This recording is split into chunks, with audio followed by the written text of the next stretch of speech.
Good evening, curious minds out there across the internet, and welcome to Behind the Radio for Season 2, Episode 7, Tales from the Archives. And this is going to be a slightly different format than what we've been doing lately anyways. If you do recall, back when we first started doing this BTR thing, it was just off the cuff, just me speaking directly to you into the mic. Didn't really have any kind of a script to go off of.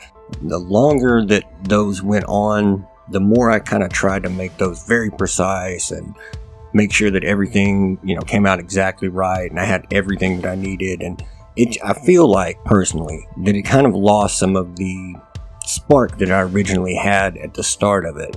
And it kind of went from me just having a notebook with a couple of talking points and a few little notes, a very loose outline, to being a fully scripted extra show. And that really wasn't my intention with this show, so I want to try to get away from that as much as I can. And this episode, I do have some notes here because it's a lot of information that I'm going to be covering here in a little bit with the special report. But off the beginning here, I really don't have a ton to go off of. It's just going to be my thoughts on some things. So let's just start off talking about the last episode. It was a little different than what we typically do. Generally, if I've got a story that I'm going to do that contains smaller stories, kind of like the Native American myths and legends one, they all have that recurring theme to them. There's a leitmotif, if you will, that runs throughout all the stories. In this one, I kind of just wanted to do something a little bit different.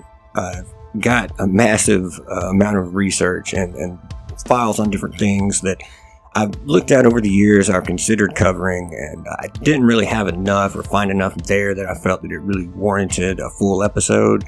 And rather than put a bunch of filler or try and drag these things out, I figured I would just save it, and eventually something like this would kind of come along. And I thought this would be a good time to try it. I don't know what you guys thought about the format. I know that it's got some plays, but it's difficult to get that interaction level, which I totally get it. I know that a lot of our listeners don't even listen on Spotify, so you probably don't see the Q&As or the polls and stuff after the episodes, but that kind of stuff really does help. It gives me a much better idea and getting some feedback to kind of judge what works and what doesn't work and what you guys want to hear and what you don't want to hear. But I thought it'd be something different, a little change of pace. I'll probably do another one sort of in this vein as we get a little bit closer to spooky season this year. We've got a couple of good ideas for all that's coming up. So getting back into the last episode, I don't want to go, beat for beat and try to go over these stories or really add a whole lot more to them. I pretty much put basically all that I had in each one of those. So I don't see that there's a huge need to just fully recap them for you or anything. Okiku was the first story, which it's definitely creepy. I thought that the dreams part, especially if it was true, was creepy for sure. There was a lot of, when I was doing the research for it, I found a lot of these like very Hollywood style kind of retellings where people were adding all these details and trying to craft this story to be a lot scarier than it was. But I didn't want to include any of that stuff. It was pretty obvious that a lot of it, it didn't cross over between like the more accurate ones coming actually out of Japan, and there was no basis of truth for it.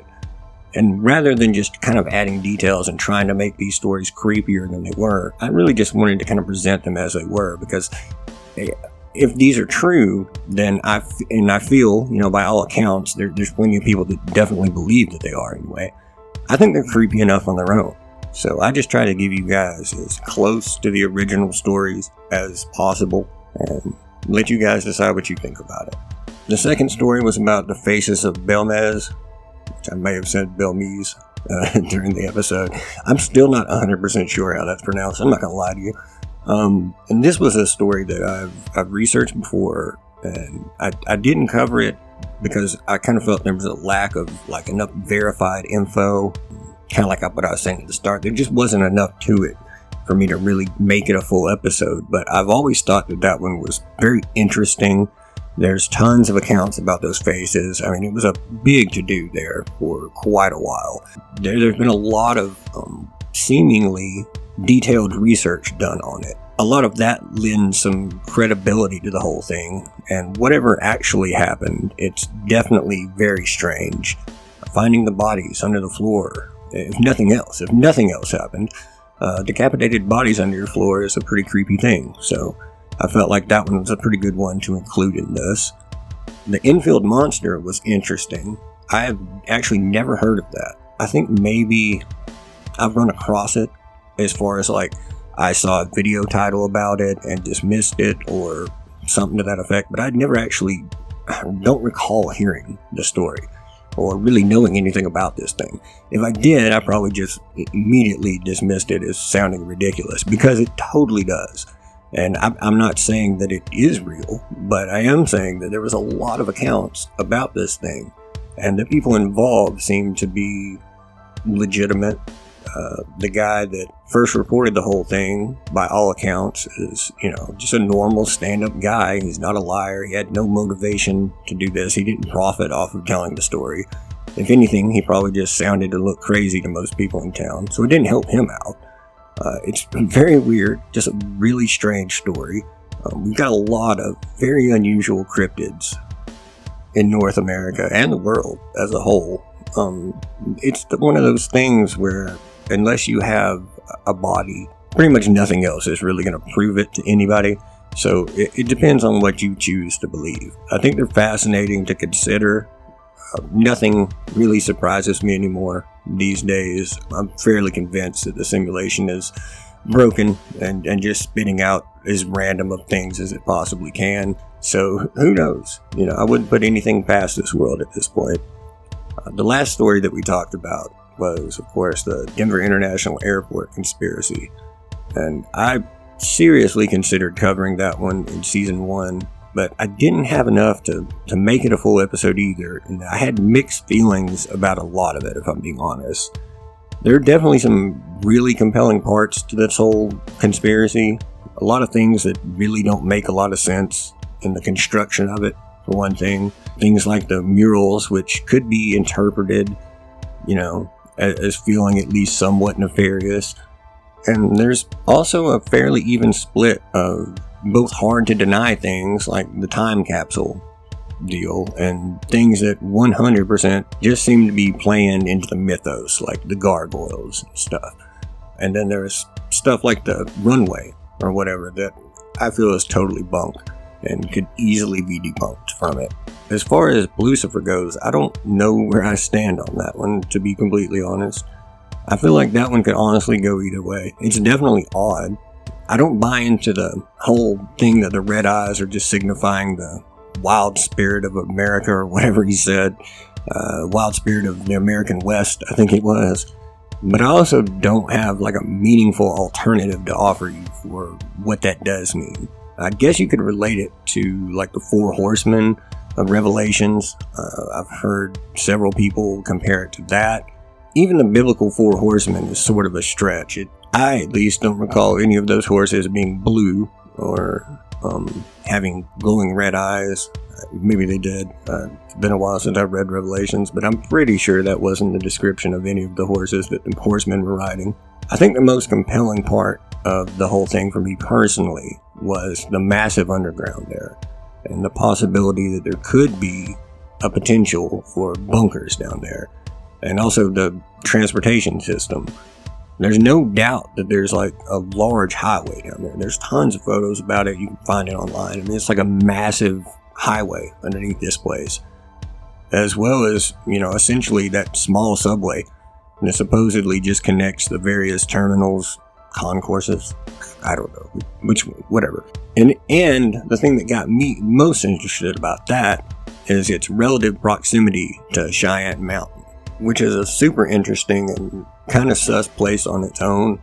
I mean, its existence was kept like hush-hush and denied for many years after it was constructed. And it's long been associated with both like the DUMB, the dumb sites, appropriately named, which are the deep underground military base, whatever, if you haven't heard that. There's a whole big conspiracy along those lines as well. Don't even want to get into all that right now. As well as a facility for the continuity of government should things really go south, because they have these massive reinforced blast doors on the thing. They're like 3.5 feet thick concrete and steel, and I believe they weigh Yeah, 23 tons. Those are some big doors. Not to mention all the bunkers and all the supplies and everything they've got in this place. And it's located 2,000 feet underneath Cheyenne Mountain to start with. And I mentioned that it was kept secret for most of its existence, but now, if you Google this place, it's apparently listed as an official military base and being part of the Space Force. Which, I'm sorry, I probably will always struggle to say Space Force without laughing. I know it's super serious, and it is probably, long overdue and probably very necessary with the way that things are going. But Space Force it sounds like a Saturday morning cartoon, and I really struggle to take it seriously. So anyways, there's a lot of really weird things around DIA, a few easily debunked things, and not just a ton of irrefutable proof, which is, I guess, the big reason, at least, that I haven't done a full episode on it already. I can't with any real degree of certainty say that I know one way or the other. And at this point, I haven't seen anything concrete enough to really put a stamp on it. It's definitely very interesting, and I think that it's at least worth considering, discussing, investigating. Yeah, it's always been a place that kind of sparked my interest. I remember, it really hitting the conspiracy radar years ago. Jesse Ventura did an episode of his little conspiracy show regarding it, which was one of the first times I remember getting like an inside look of the place. And there's tons of weird things. I mean, they've definitely spent an egregious amount of money on the place. And a lot of that seemingly having no justification for all that money being spent. Them building all those buildings and then saying, whoopsie, we did them wrong, and just building other buildings on top of them. That part I think is very strange, because it does give just a perfect excuse to have this underground facility there for whatever reason. So I thought it was interesting enough to at least talk about. And shout out again to Matt for giving me that suggestion to cover that on this episode. If you are interested in putting your 2 cents in and hearing about something that interests you, please go over to the Facebook page, give us a follow, a like, and chime in, because I will regularly ask questions like that. If I'm planning an episode that's going to be talking about certain stories, I'll ask which one, or sometimes it's just open format questions or polls and different ways that you can get involved and really kind of help shape the show so that it's more interesting to you.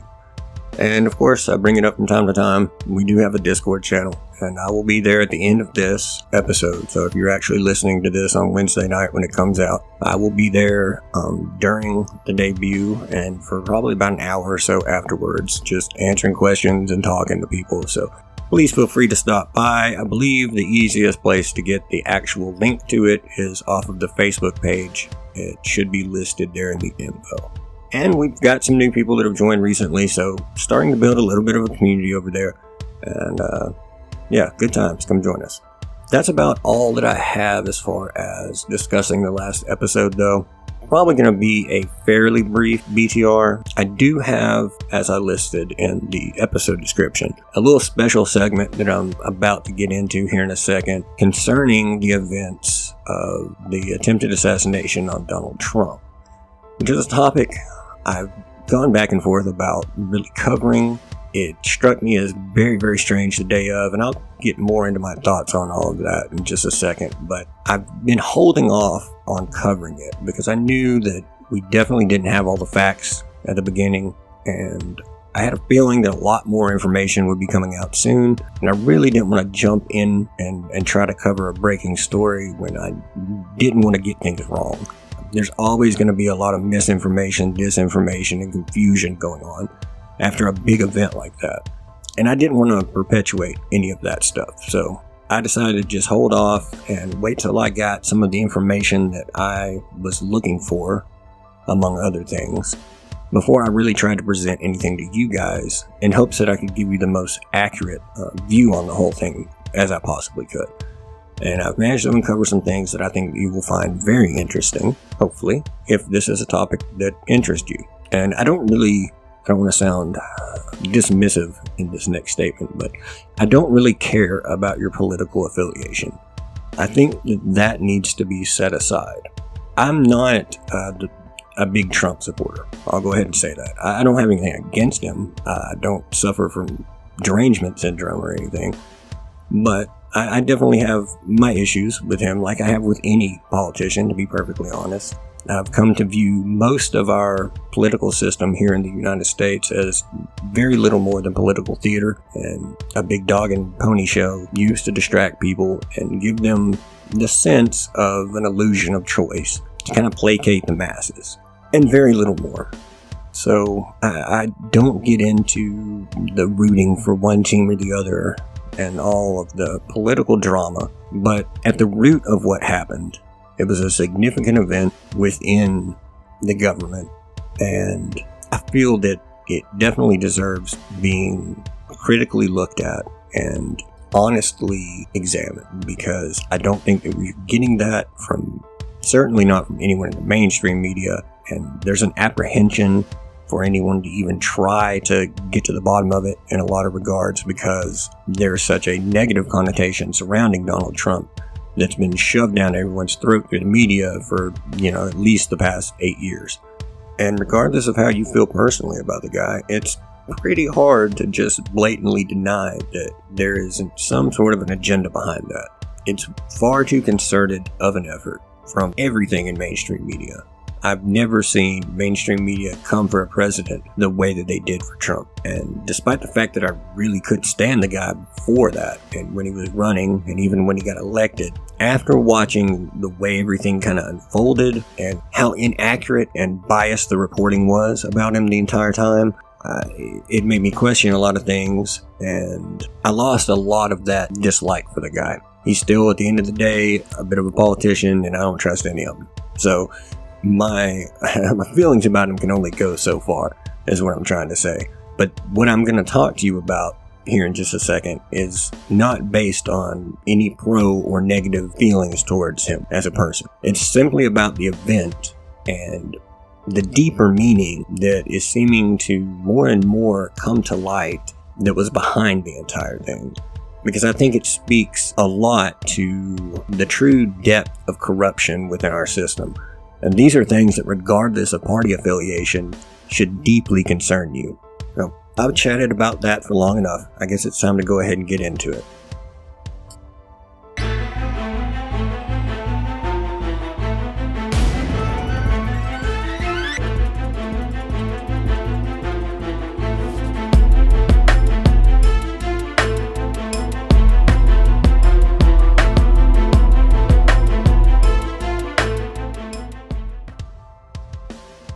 Now, although I jumped on this story and I followed it very closely as soon as the news broke about it, like I said, I've refrained from commenting on this until more info came out about it. I definitely had my suspicions from day one, from the moment that I found out about it, but I needed more evidence to support my initial theory, my initial suspicions, I guess, before I came on here with some kind of half-baked theory about it and potentially got things wrong. It happens to all of us, and it may happen anyway, but I'm trying to avoid that as best I possibly can. I feel, however, over the course of the last few days and weeks, that the evidence for my original suspicions has really just gotten stronger and stronger, so I didn't want to delay this any longer. Now, I do want to say, just try to bear with me, because there's a lot of moving pieces to this whole story, and while I am working off of some notes that I made, this is all really coming together off the top of my head for the most part. Oh, and I'm ADHD as hell, so just a fun fact. So I may get distracted, I may go on tangents, you know how I am. Just bear with me here, because I think I've got some great information at the end of the day. And let's just dig in and see what kind of pieces we can put together on this recent near assassination of Donald J. Trump. I don't feel the need to do my usual back to the beginning thing here on Thomas Matthew Crooks. Although if you've listened to the show for a while, then you probably know that that's a really hard urge for me to resist. I think instead, I'm just going to take you guys through the timeline of my thought process, then probably go through the events as they unfolded as best I can piece things together. Now, I'm talking about the day of when I say that, because everything that led up to it, there's just too much that hasn't been answered yet to really definitively tell you about those things in any kind of a meaningful order anyway. But I do feel like I can put a lot of those pieces along the way together as we go, and then, at least you'll kind of have an idea, you'll have something to go off of, and maybe it'll spark your thought process and, lead you guys to finding out more information. If you do, please bounce over to the Facebook page or send an email to clandestineradiopodcast@gmail.com and let me know your thoughts. Maybe we can work this all out together and kind of workshop the thing, because I really would like to see some answers come out of all of this. Starting with July 13th, I caught wind of what happened. I'm not sure if I think it was probably on Facebook, actually, shortly after the attempt on his life. And then, of course, it was popping up everywhere on the news, and it was all over the internet. It immediately struck me as very suspicious. It just didn't seem like an organic thing that just naturally occurred, because it was too obvious of a position from where he took the shot. It was too close, and Secret Service should have cleared and locked down the access points for all of that. Definitely the closest and most likely place for someone to be able to take a shot. Usually they'll lock down everything for hundreds, if not thousands of yards anywhere around. Any kind of elevated vantage point that would make a great sniper nest, all of that would be secured. In any other situation, I don't know, the whole thing just seemed off, almost impossibly off. And I just struggled to believe that it was just incompetence that allowed that to happen. The Secret Service drills on this stuff. I mean, this is what they do. This is their one job. It doesn't seem likely that there would be that much incompetence within the organization or that much disorder for something that they do on a regular basis all the time. This should not have been allowed to happen. So the next day, July 14th, myself and a few friends, we started really going to work that morning, just trying to look for and scraping everything that we could offline before it got pulled down, and trying to kind of figure out what the most logical, real story to it all was. Because I think myself, along with a lot of other people, really didn't feel like we were getting the whole story. Things just did not look right. I remember I finally saw a video of the Secret Service counter sniper when he took the shot, and it was clear that he had him sighted in for several minutes and didn't take the shot, which maybe they had a no fire first rule for some reason, but that's not typically how that would go. Anytime that there's a guarding of a target like that, a high priority, high profile person like Trump, someone that's a former president and likely going to be again, running anyway, someone under Secret Service protection, they're going to take that shot, because you can't wait. Then 9 times out of 10, if you're dealing with any kind of a decent marksman, it's going to be too late. Therefore, you fail the one job that you had. So that's pretty much where I officially decided to go down this whole rabbit hole in earnest and really start to dig. And from here, the dates aren't really important, because all of this information kind of came out at random times, and it wasn't a linear kind of thing. So, and I don't think that it really has that much bearing on the full picture. It's just pieces that need to be put together and things that have stuck out to me.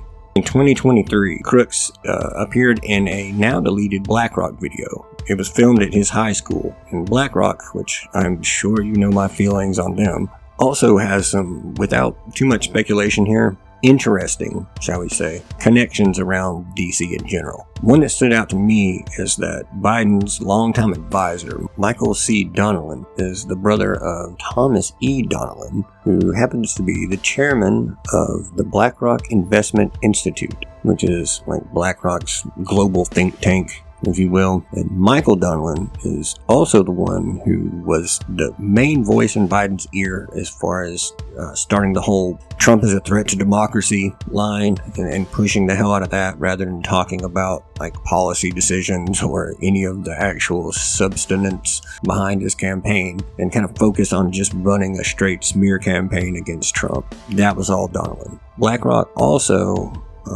well, I'm still working to follow this paper trail myself, but reportedly they have investments in Austin Private Wealth, which, if you follow my personal Facebook page, you probably saw what I posted about the very unusual amounts of short selling on Trump's media company, whatever you want to call it, that happened like literally the day before the attempted assassination. Well, they are the company, and the only company, that placed those short sales. So just strange. I can't say for sure that it connects or that it has any real bearing on what all happened, but it is something that I've no doubt found interesting. And in my opinion at least, seems to show some degree advanced knowledge that there was at least a very good likelihood that Trump would lose his life.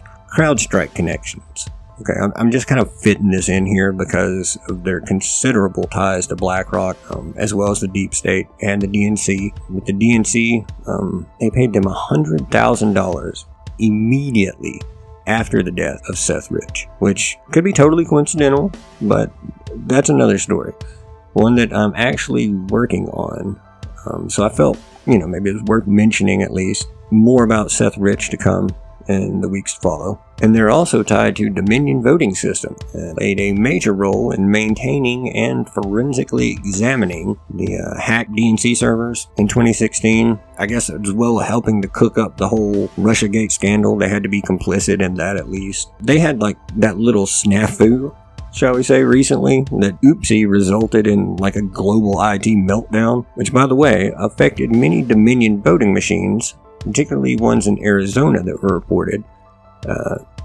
The ones that they've repeatedly preached to us have never been online and can't go online. Kind of weird, huh? The top two owners of CrowdStrike, I bet you can guess without me saying, yep, BlackRock and Vanguard. Another fun fact, in November of 2019, Trump requested CrowdStrike to be investigated in regards to some events that had taken place in Ukraine, which is a whole other kind of worms I'm also not going to open here. And they have close ties to Israeli intelligence. Just kind of weird that they have this big, everything goes offline all of a sudden, thanks to them, just a few days after this attempted assassination. I don't know that it has any connections, but they have connections to BlackRock, who it would seem have at least some tangential relationship to what happened, so I felt that it was at least worth talking about. But getting back to our little perfect patsy here, and before we try to discuss the event that happened in the timeline of it, cell phone activity. And I have to give credit here to the Heritage Foundation's Oversight Project. They have done some amazing work.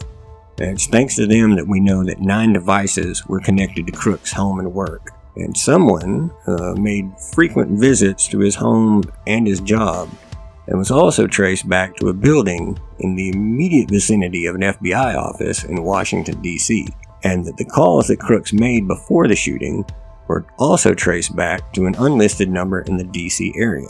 A phone that was linked to Crooks also made a trip to Plymouth, Massachusetts, and made visits to Butler, Pennsylvania. And they've uncovered other connections between Crooks and the FBI, locations, and are still working on unraveling that whole thing further, but there would seem to be more so than just the typical he was on our radar type connection between Crooks and the FBI. It's something that I'm very interested in. I think that it is a key point in this entire story, and I think that once those connections are fully investigated, we will know a whole lot more about what really happened. I would be willing to bet just about anything that they played some degree of a role in this whole thing. Bank accounts. If all that wasn't, weird enough, it was recently discovered that Crooks had 3 encrypted overseas bank accounts totaling $1.5 million in cash. Now remember, we're talking about a 20-year-old here who worked in... He was like a cook. He prepared food at a nursing and rehab center, and yet he had $1.5 million in 3 encrypted offshore accounts with traces to banks in Switzerland, Cayman Islands, and Singapore, I believe. Where did that money come from? I'm pretty sure he didn't earn it at the rehab center.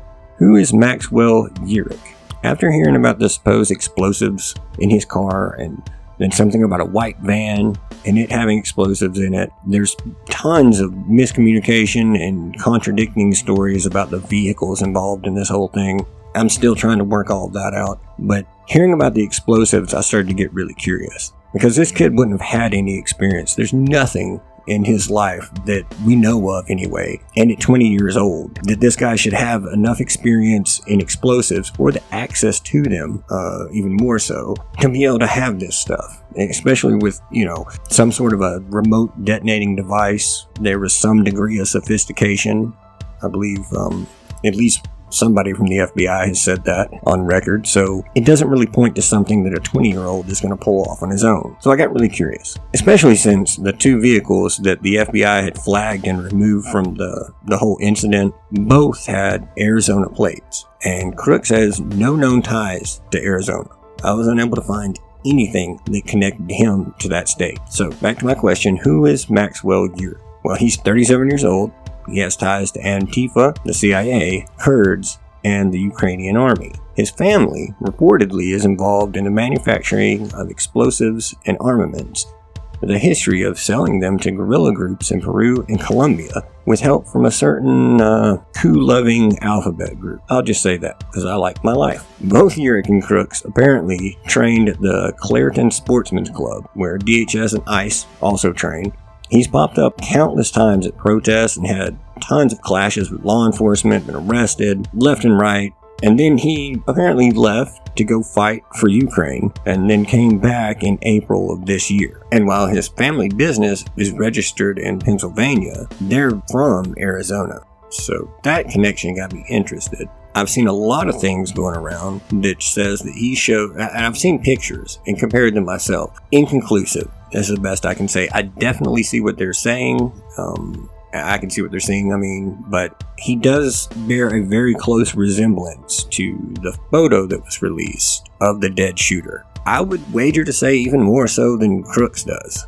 There's just a lot of strange things around this guy. Way too many to even try to get into in this.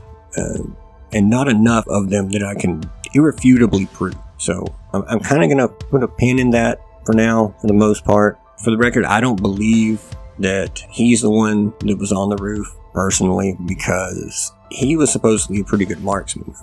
He's been in wars. He knows how to shoot. If he's been in the military, he's going to be a better shot than that. If he shot from that close, I don't think Trump would still be around. So I'm not personally on board with him being the guy on the roof. That's just me. Maybe the water tower. That's a possibility. I'm very curious about who was on there because I feel 100% someone was on that water tower. Possibly even whoever took that first shot. They would have had a much better angle to hit Trump where he was hit than Crooks would have. That shot, if you line it up, it's virtually impossible. I really can't wrap my head around how he would have been able to hit Trump like that from there. And I also don't believe that only one shooter was involved, but that's another story. One thing I have found interesting about this guy, though, is that he has apparently been missing completely since the rally, and all of his social media accounts have been deleted or just scrubbed completely. I'm not sure of his exact role, other than possibly maybe being a sort of go-between or like a handler, possibly the second shooter, which, like I said, I firmly believe there was one. But it's definitely interesting, and I think that it's worth remembering his name. If we ever somehow get the whole truth of all of this, I have a feeling his name might come up again. Now, on to the event timeline, as we know it.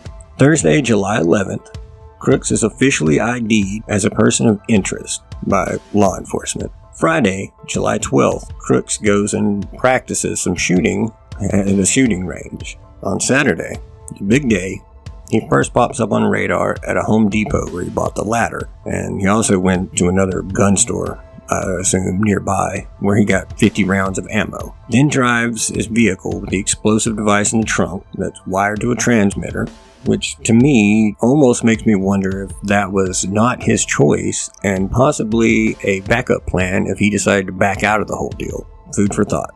He drives that vehicle an hour north to the rally. He then uses a drone to get aerial footage and kind of survey the area better, which I'm fairly certain that they were not allowed to be in use at the event. They typically aren't by civilians, so that's kind of weird that he was allowed to even do that. And then he uses a bike, where the bike came from, don't know, to scout the grounds completely unimpeded by law enforcement. 9 a.m., Butler County Emergency Services briefs their SWAT teams and police at the rally. No Secret Service was there, and they give images of the area to be surveyed They tell them the security perimeter. They usually do these in concentric rings of importance, and it goes out, like I said, up to thousands of yards away, depending on if there's any meaningful places for someone to be able to take a good shot at the target. Suspiciously, the AGR building that crooks would soon use wasn't included, despite the fact that it was only 140 yards away.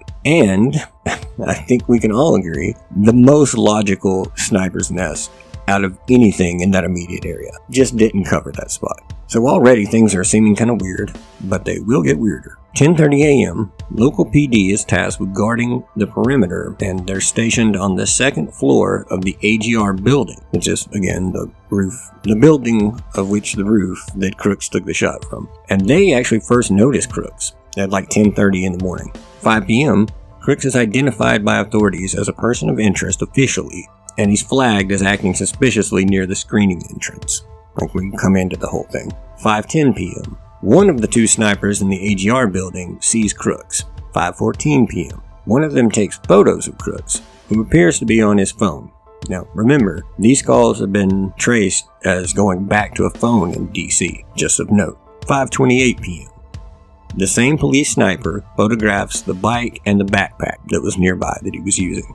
5:32, the same sniper sees Crooks again near the building, and he's like looking at his news feed on his phone, scrolling on his phone or something, and he's holding the rangefinder. He actually then reports him in a group text to other law enforcement that are on site and is instructed to report it to, quote, command. 5:41 p.m., same guy calls into this quote-unquote command to report the suspect and gives a description including the fact that he's walking around with a rangefinder. 5:45, same guy texts Beaver Emergency Services Group command about the suspect and instructs them to relay the message to the bigger quote-unquote command, which also includes the Secret Service. 5:52 p.m., Secret Service counter sniper first spots Crooks on the roof.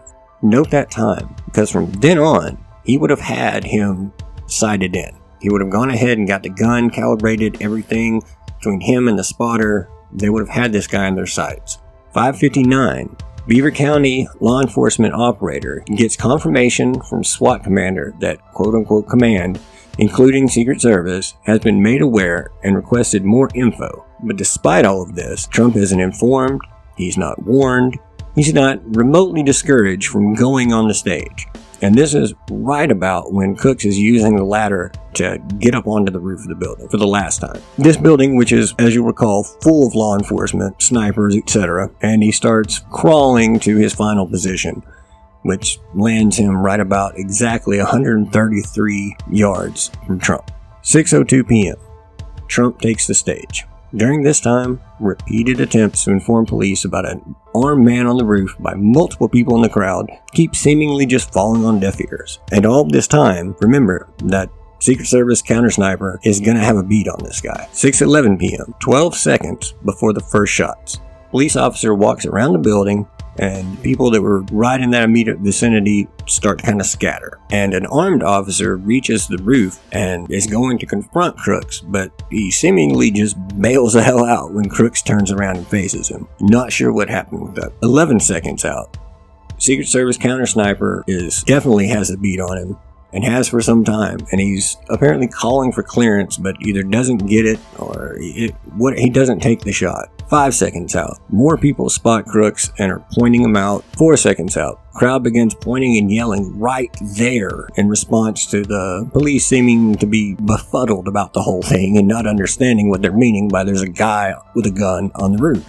0 seconds, Crooks fires at Trump and keep shooting, injuring 2 in the crowd and unfortunately killing Corey Comparator, who was a decorated firefighter. And despite what I saw in the original video, and despite what was initially reported, and despite what looked like, at least, the sniper taking several shots at a target that he had dead to rights long ago and definitely had sighted in without dispute for at least 3 minutes prior, it takes him 26 seconds after the first shot for the counter sniper to finally shoot Crooks dead. Shortly after the shooting, a man in a gray suit climbs up onto the roof of the AGR building and instructs the local police to send photos of the dead shooter to a particular number. This number is believed to be belonging to an ATF official. And this guy has seemingly just completely disappeared since then. No one can identify who that actually was. We haven't gotten any sort of answers about what his motivations or his motives were with asking for that picture. So there's a lot of questions still swimming around about all that. And this previous part up to here, I had actually recorded yesterday. And then a couple more things came across my radar that I just wanted to share with you guys what the latest evidence that I found says. So he was definitely known for over an hour and a half, the Secret Service. The acting director, since Kimberly Cheadle stepped down in disgrace, one Ron Rowe, he was very quickly moved up, despite failing to allocate resources like advanced security or more sniper cover. And it would seem, from what I've seen coming out of the testimony, that basically they shoved this guy up front to pretty much back cleanup. His job is to just kind of mop it all up, make it all go away as best he can, despite several whistleblowers within the Secret Service saying that he was the guy that was preventing the additional security that was asked for. So just a lot of questions with that. Director Ray kind of seems to be running cover. Remember, he came out right off the bat and was saying that it was a piece of shrapnel, that Trump wasn't actually hit by a bullet, and just kind of being very shifty and deceptive about things, which, come on, that's kind of what we would expect from the FBI. A lot of strange anomalies, like Google has been burying any info related to it. They actually did finally release a statement saying that it was they wanted to not promote any kind of political violence or whatever, even though you can easily find anything else along any other lines or any other assassination attempt. People were trying to type in assassination of Donald Trump, and it doesn't matter how many characters you put in, it refused to autofill. Meta AI, several people have tried to ask Meta AI about the event, and on multiple occasions, it has called it a fictional event. SS Counter Sniper team usually goes out to locations like this, depending on how many variables there are, how big is the area, how many potential places for a sniper to be, or, shots to be coming in. They'll go out a week, 2 weeks sometimes, just to get a lay of the land, identify all possible areas of threat, usually talk to the locals, and kind of get a feel for what they're getting into. In this situation, they weren't given any approval until 1 day before to go to Butler. And then they weren't even really able to talk to any of the people in law enforcement there. And the Butler SWAT was given no communications the day of with the Secret Service. So when you start to add all these pieces up, it starts to feel a lot more like malfeasance than just a mistake, some sort of oopsie, or a lapse in security coverage of any kind of sort. So the longer this drags on and the more that comes out about it, the harder it is to just kind of dismiss this as an accident, that there wasn't some sort of nefarious undercurrent running along with this whole thing, which, I strongly suspected, like I said, from the very beginning, right when I saw that the event had taken place, watched the way that they were failing to protect him after the shots, how long it took to take down the perpetrator, just a lot of variables that really should not have occurred. So all that raised a lot of suspicion early on, and nothing has come out thus far to quell those suspicions in my mind anyway. Thank you for sticking around through this story. I've actually got one other piece of news that I really want to go over with you guys, and it's based on some research that I did a year or so ago and was looking into it, but I do my best not to put things forward that would be misconstrued as fear-mongering, something that I don't have all the facts about, or that would just cause more panic because I can't give you all of the information. But due to recent events, I feel that we really need to talk about this. And that would be that the FDA recently granted an EUA, or Emergency Use Authorization, to the mRNA bird flu shot. Despite the fact that no one, at least in the US, seems to be, dying in any kind of numbers from this stuff. There's no emergency to justify an emergency use. And they've already admitted that this stuff came from a lab. This particular strain, the one that they're so worried about, the one that this vaccine is for. I mean, this is the last pandemic. It's pandemic 2.0. It was first detected in China in 1996. Since then, some time passed, a couple of different events have happened with it, but without, rehashing the entire timeline, what is pertinent to this is, in February of this year, news broke that the U.S. was spending over $1 million in taxpayer money to fund risky experiments with the Chinese, and have been since April of 2021. But it was applied for in 2019 and then approved in 2020, and that was for the gain-of-function work on this bird flu virus. The main collaborators on this are the USDA Southeast Poultry Research Lab, Chinese Academy of Sciences, and University of Edinburgh's Roslin Institute, which is a Wuhan partner, for the record. One of the researchers who is actively involved in this, and forgive me if I mispronounce his name, but Wenyu Liu, who is affiliated with the Wuhan Institute of Virology. And if you'll recall, you guys who are just casual listeners of the show probably don't know this, but back in February of 2020, I first called out the Wuhan Institute as being the most likely source of the COVID-19 virus. There was really nowhere else it could have came from. I never bought that it was a natural occurrence. There was way too many indicators against that being the truth. So this feels eerily similar to that. I'll just put it like that. Places that this is going to be taking place, this work, or has been taking place, to my knowledge still is taking place, is again, they have centers in Athens, Georgia, Roslin Institute in Edinburgh, and Chinese Academy in Beijing, with the bulk of U.S. funding. I believe $100 million has been awarded to the Georgia lab. So for those of us, if you don't know, that's a few hours away from where I actually live. Those of us who live down in this portion of the country should definitely keep our eye on things like that. I would predict that should we see an outbreak, it would not surprise me if it isn't around one of those areas. Of course, they could completely swerve that, maybe dropping it in Wuhan last time was a little too obvious, so perhaps that's not how it goes this time. And hey, maybe it was an accident, who knows? Either way, this type of research is extremely dangerous. And when you start seeing emergency use authorizations coming out ahead of things like this, with nothing to actually necessitate something like that, I mean, that's not an easy thing to get. There has to be, no other way to treat something that is an immediate threat to the population. Otherwise, there's no reason to issue those. So the fact that they're already giving that out for this is very concerning. And I've been saying since the last pandemic that another one, the worst one, was right over the horizon. Every piece of that puzzle just seemed to be leading into something bigger. Like that was a dry run. They wanted to see how people would react, how systems would fail or hold up, what would happen, how easy people were to manipulate, how perception was, how well they could control that perception on a global scale, and then how far people would go to listen to whatever they said. And then they would follow that up with a much more serious one. My initial thoughts were that it would be geared towards children, because I think we all know, particularly those of us with kids, that you would do anything in the world to protect your kid.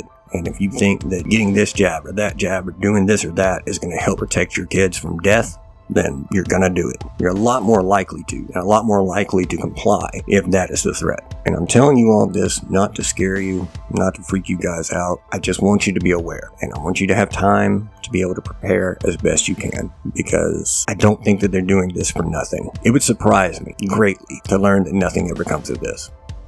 That's about it. That's all I've got.